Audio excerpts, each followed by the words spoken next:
we're going to begin by taking some centering breaths. So slowly breathe in through your nose. Expand your belly. And then exhale slower than you inhaled with some pursed lips, like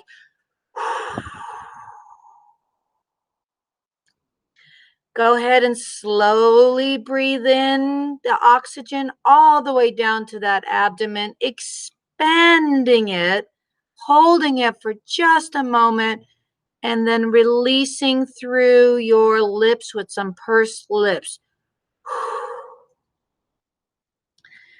Now, with your eyes closed, we will begin our 5-minute sit of peace, our CPT time of causing peace time. So continue to breathe in. You can use some anchoring words like I am on the inhale. And then the exhale, say relaxed. I am. Inhale. Relaxed. Exhale. Now continue for the next couple minutes to follow your breath in and out, being as still as you can without moving. And remember, if any of those thoughts come into your mind, return your awareness to your breath. Watch those thoughts float by like a cloud in the sky, and anchor your peace back into I'm breathing in, I'm breathing out.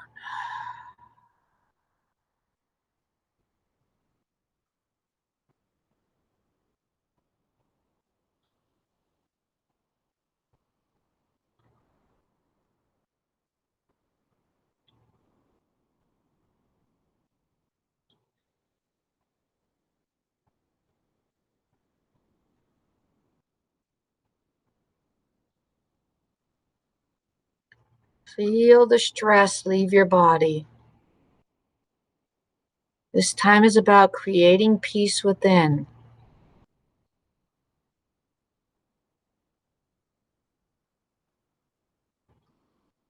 Breathing positive love into each cell of your body.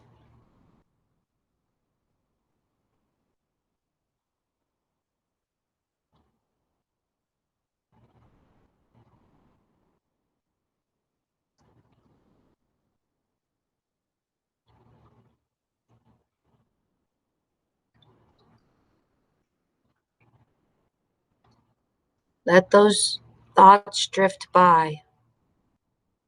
Don't attach to them. Don't cling to them. Bring your awareness always back to your breath.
Feel your body just settling down. Feel connected. Notice the air in your nose. Notice the rhythm of your abdomen expanding at a gentle rate.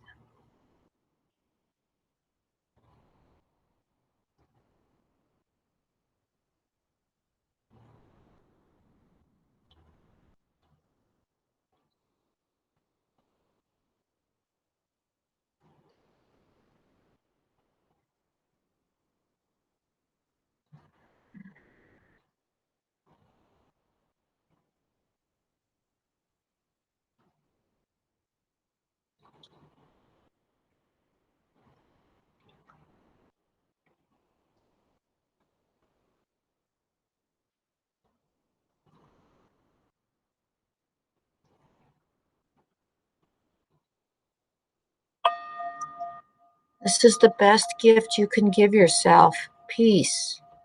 Slowly take a breath in through your nose.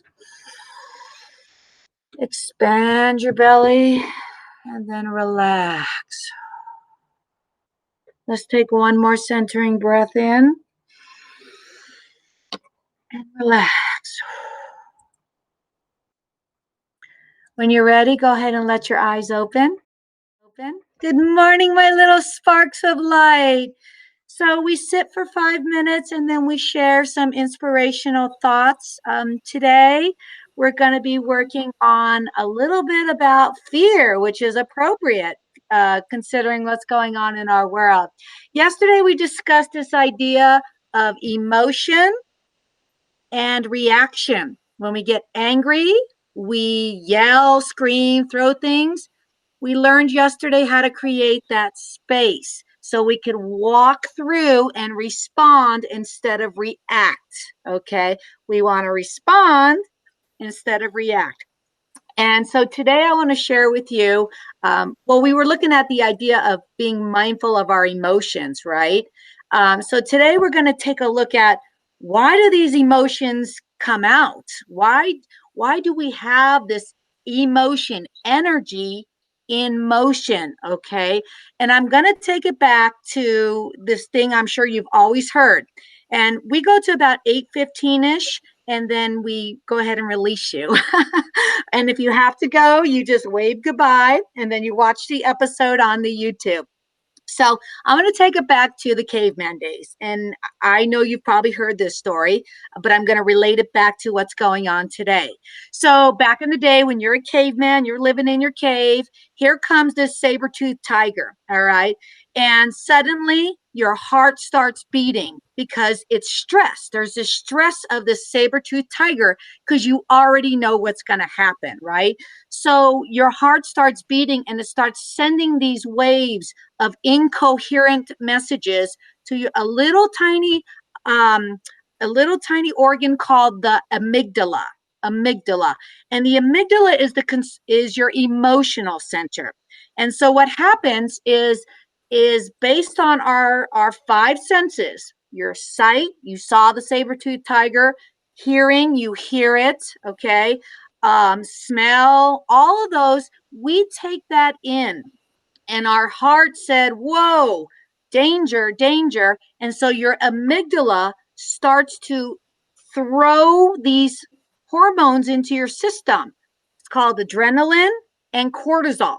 So what happens is it gets into your system. So all these hormones are flooding your system and your prefrontal cortex is offline because you don't need to think right now. You just need to do three things. And you've heard this, okay? You need to fight that saber-toothed tiger, you need to freeze, or you need to fly away, okay?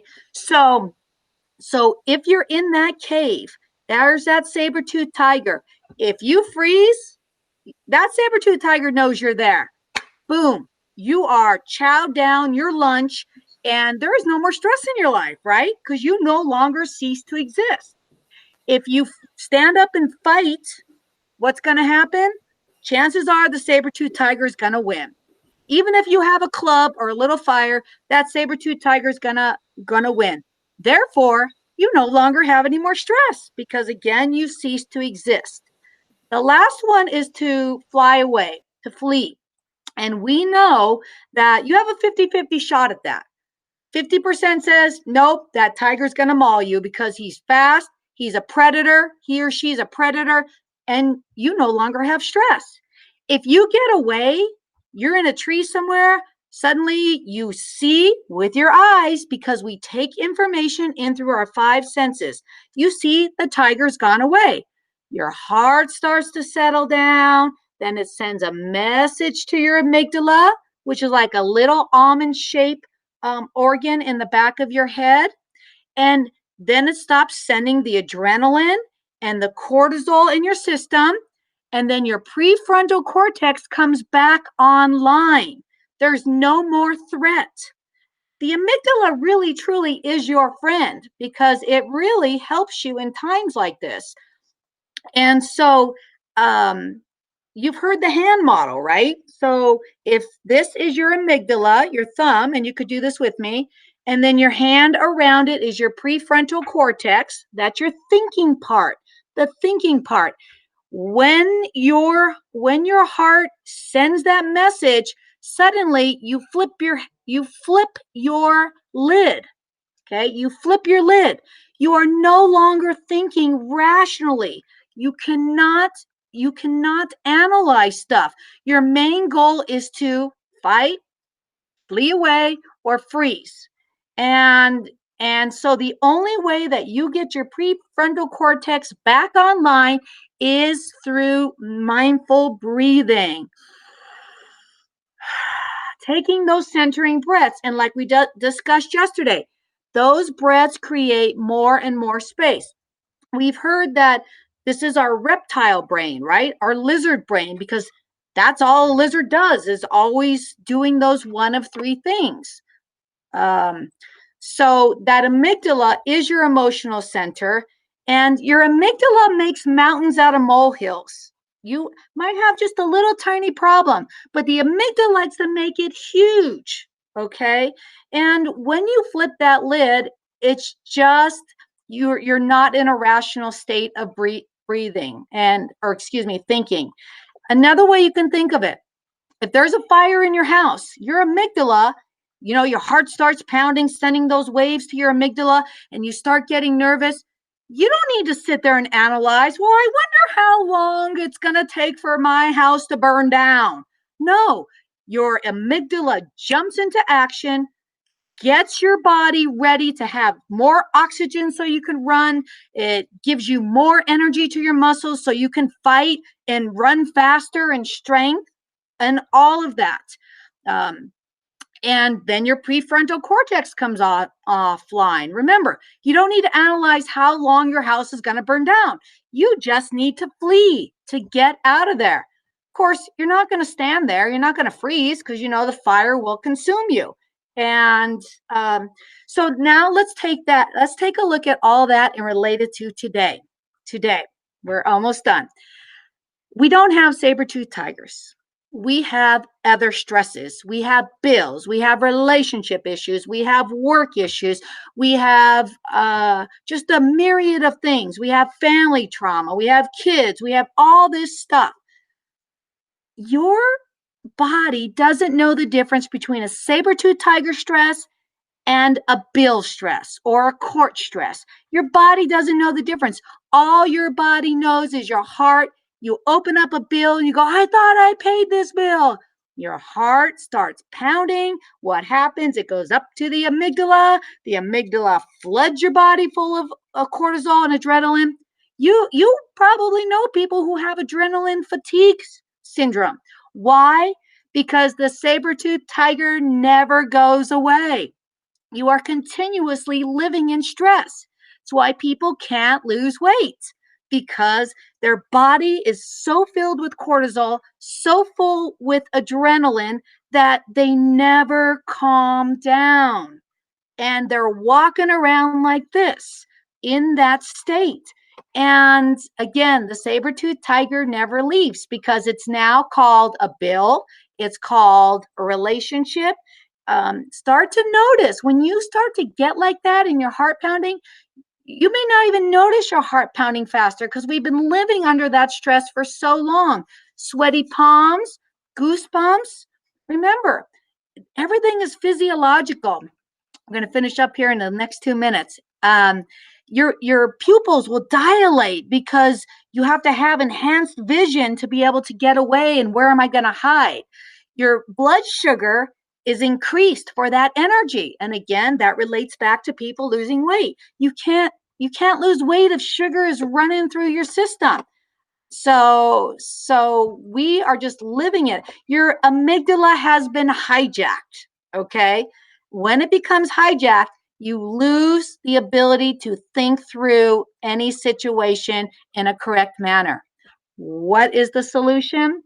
I'm sure there's lots of solutions. The one that I feel the research backs up is the meditation and the mindfulness, breathing, so that your body, your heart can come back to peace, inner peace, calm, and stillness, so that your prefrontal cortex will come back online. So, that was a summation. I know I talked fast, but we want to honor your time of moving on. And I hope you understand now why our bodies are in that constant state of stress. So, with that, we'll open it up. And again, practice. Spend the 5 minutes tonight and just calm it down. Give yourself a break from thinking. That's it. Give yourself, love yourself enough to, to give yourself that gift.